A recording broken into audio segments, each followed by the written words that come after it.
everyone, and welcome back to my channel. If you guys are new here, welcome, and if not, welcome back. It is great to have you here. So for today's video, I'm going to kind of be going over the entire process of organizing a space, and I want to try to give you just the tips and tricks of doing any space that you are planning on organizing, and hopefully this will help you guys. So I hope you guys enjoy this video. If you guys do, please don't forget to give it a thumbs up, but let's go ahead and get started. I'm Sabra, cleaner, organizer, and interior decorator. Ever since I was little, I had a passion for making things clean, pretty, and simple. I want to help you no longer feel embarrassed or ashamed, but rather love and know your home. I want to help by motivating you, encouraging you, and sharing tips and tricks to create the home of your dreams.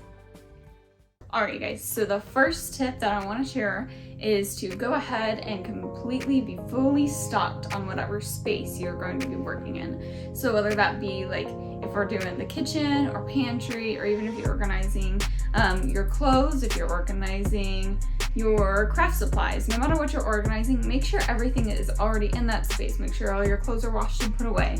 Make sure you went grocery shopping before. Make sure you put away all the dishes first. Make sure you put away all of your craft supplies so that way you can see everything that you have. And you want to make sure that you have the space for everything whenever you are completely and fully stocked, and you want to make sure you organize that space. So make sure before you even start on any type of organization project to make sure that space is completely ready for you to go in and organize it. Make sure it's fully stocked and everything is there so that way you can see everything you have. Okay, the second step is always to declutter, and I know most people skip over this step. They don't really like this step. No one likes this step, but it is very much needed and necessary, and it'll make you feel so much better in the end if you do this step beforehand. So before pulling anything out, I try to go ahead and declutter. So whether that be doing your pantry and fridge and getting rid of all the expired foods, maybe things that you don't eat that you've just held on to because it's food, go ahead and get rid of it. There's no need for it to be taking up valuable space. If you use it and you need it, or you absolutely love it, then keep it. But otherwise, it doesn't need to be there. If you don't wear those clothing items and you think you will every year, just get rid of it, because you want the extra space to be able to put new clothes there. If it's not trendy for you right now, then go ahead and put that in a donate pile. Donate it to someone who will use it all the time. You know, there's so many things you can get rid of in a household that and it's so easy to hold on to things if you don't just go in and declutter. So while you're going ahead and organizing a space, make sure you're decluttering what you don't use, so that way you can make everything else beautiful and it's full of the things you love and not things that you don't use or that you are keeping. And it's okay to keep sentimental things, don't get me wrong on that, but make sure you're decluttering often so that way you are not just cluttering your space with things that you don't necessarily want or need. Alright, the next step is always to go ahead and measure all of your items, all of the containers, as well as the space that you are working in. So with that being said, you want to know, for example, if we're doing like a tea drawer like I did recently, what I did in that space is I measured each tea bag, which I know sounds ridiculous. I just grabbed one because there's mostly a standard size, but I tried to grab one of the standard sizes, and I went ahead and measured it just to see exactly what size that was. I went ahead and measured the drawer I was working in, and then I also wanted to know what type and size of container I wanted. So I knew I wanted each one to be individual. And I also wanted it to be where it was just exactly one thing of tea. So whenever you buy a box of tea, normally it has the individual pouches. I wanted to be able to put that exact box in that one container. So I measured the item, the quantity, the actual space I'm working in, because I wanted it to also work as far as that drawer goes. So I went ahead and measured each of those things before I even started organizing. So make sure in whatever space you're working in, measure your items, measure how many of each thing you have. So again, since you have everything fully stocked, now go ahead and measure how much sugar you have before buying a container, so that way you don't have tremendous amounts left over, or it doesn't make sense for you if you grab the wrong container. So make sure you're measuring that and measure your space. I cannot say that enough. There are so many times I watch people organize and they just buy a bunch of containers because they get container excited, which is fine, but because it's always good to have options and extras for whenever you want to organize another space to see if it works there. However, whenever you are doing space, organize it to where it fits perfectly in there, and trust me, it's so much more satisfying and it works so much better. So just make sure you measure all of your items, containers, and the space you are working in. Alright, the next thing you want to do is make sure to take out everything, and I mean everything out of the space. Yes, it is going to make a big mess. It always does. It will never not make a mess, but trust me, in the end, it'll all be worth it. You will feel it at a point where you are like, I don't want to organize anymore once everything is out, because it becomes overwhelming, and I understand that. But trust me, you want to get everything out of that space so you can have a clean, fresh start to the space where you can reorganize it, have different ideas, have a new mindset on the space, instead of putting everything back to where it normally goes. So pull everything out, and not only pull everything out, but while you're pulling everything out, go ahead and organize it into categories. It does not have to be specific at all, but still organize it into categories, and that'll kind of help you figure out where you want to put things. So for example, I just did my craft closet, and whenever I pulled everything out, I pulled out, you know, like stationery. I kind of put label makers together. I put you know, like paper craft stuff together. I kind of did it like that. I also did like bags together, extra containers together. So it wasn't exactly how I wanted to organize it and categorize it in there, but it was a broad enough category in each of those spaces to where I knew exactly what I had, how much of each thing I had, and it was a lot easier for me to go in and organize it in the end than it would be to have everything on the floor and be like, what do I actually have? So go on ahead, and categorizing while you're pulling things out is the perfect way to do that, to see exactly what you have. And then of course you want to go ahead and clean the space you're going to be putting your items back into. So whether it be drawers, whether it be shelving, whether it be whatever, go ahead and clean that space, because you don't want to organize everything and then still see, you know, dirt or whatever and crumbs, that kind of stuff in those places. You don't want to see dust, none of that. Go ahead and clean it all, because again, it'll make it feel prettier, cleaner, just fresher. It's just gonna make you feel a million times better whenever you do it that way. So clean the space, clean the containers, unless they're, you know, like brand new and you don't necessarily need to, then you don't really have to, but try to clean everything. Also clean any items that you may have that might be dirty. So if you're organizing makeup, trust me, you're gonna want to wipe down each one of those makeup items. I know it's a pain, trust me, I know, but it'll make you feel so much better, and it will also look so much better. So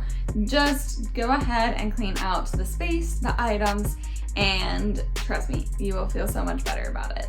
All right, so the next thing to do is finally organize it all. So now is the time you want to recontainer items, depending on what the item is, or you may want to just categorize it. You may want to organize it into like acrylic bins, maybe into baskets.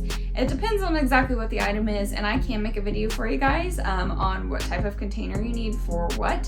If you guys want me to make that video, I can do that for you.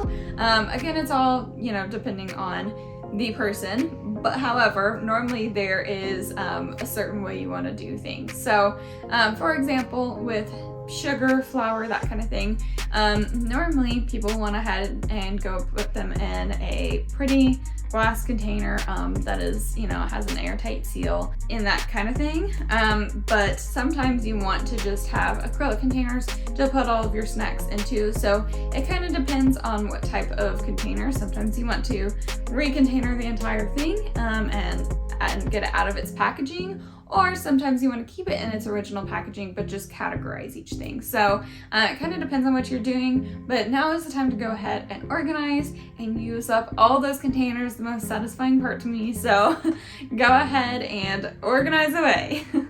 Then of course you will want to go ahead and label everything. Now this is not you know, whenever I first started organizing, I'll be honest, I'd never hardly labeled. I had a label maker. I have multiple label makers. You can use a Cricut, you can use Brother, you can use, I have multiples in there. So I have lots of different types of label makers, which I think is perfect personally for myself, because depending on what space I'm organizing will depend on the type of label I'm doing. So for my pantry, I use my Brother. For the other ones, I kind of use the smaller standard labels.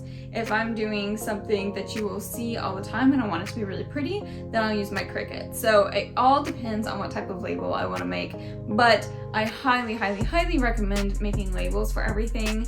And this is not just for you, it's not just for making it pretty, it's to really help, you know, label what each thing, you know, where each thing should go, what each thing should be. And if someone were to come into your house right now, would they be able to know exactly where one specific thing is?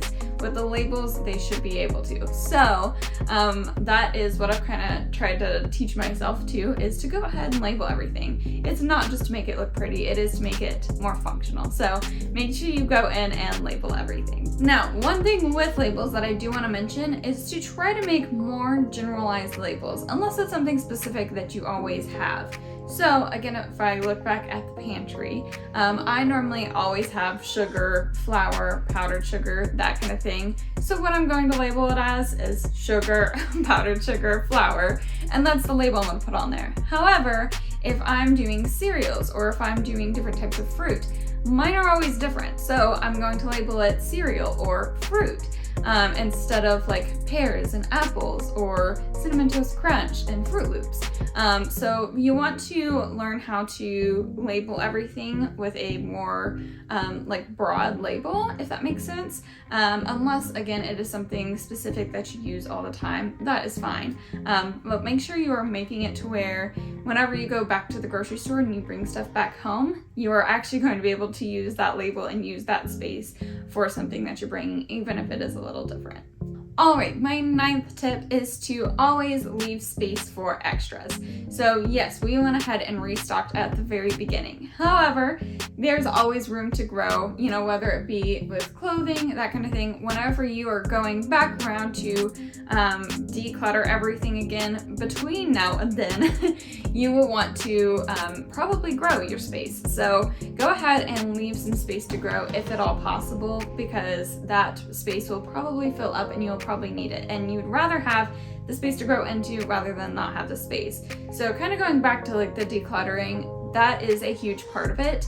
And once you do that, you will find extra space in the end. So you want to just make sure that you leave a space that's empty. You want to make sure whenever you're filling up your sugar that it's not all the way to the top, you know, where you can still have some extra space in your container for sugar if you have to buy another pound of it. So that kind of thing, make sure you just have extra space for things. I highly recommend that, so that way you can grow into your space. Mentioning a little bit more about the extra space, I did also want to say that in my pantry, for example, I have a backstock area. So maybe that is something that works better for you if you have another space where you just put extras or backstock that you don't use all the time, but whenever you are out of something, you can check there. That may also work for your space. So that way you still have space in your actual pantry, but then you can go to the backstock area to actually go see what you need more of or what you already have. And then my final tip, and the final thing you always want to do whenever organizing, is not only to keep it up, but also make changes as needed. So no matter what organizer you go to, no matter what, you will probably end up changing how you organize a space. So every family is different. Every person works in a different way. Not only is each family different, but each person in the family is different. So make sure you take that into account when organizing and trying to keep everything up.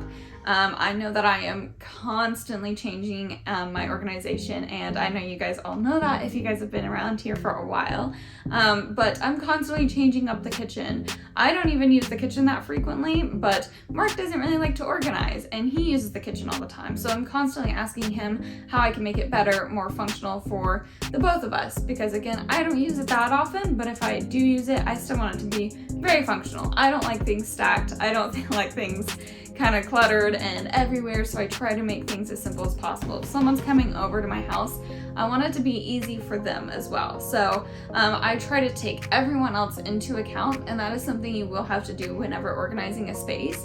And a huge part of that, again, is labeling. So whenever you are labeling everything, it'll help the entire family to kind of keep it up and know where to put things. Before I did that, Mark put things in the weirdest places.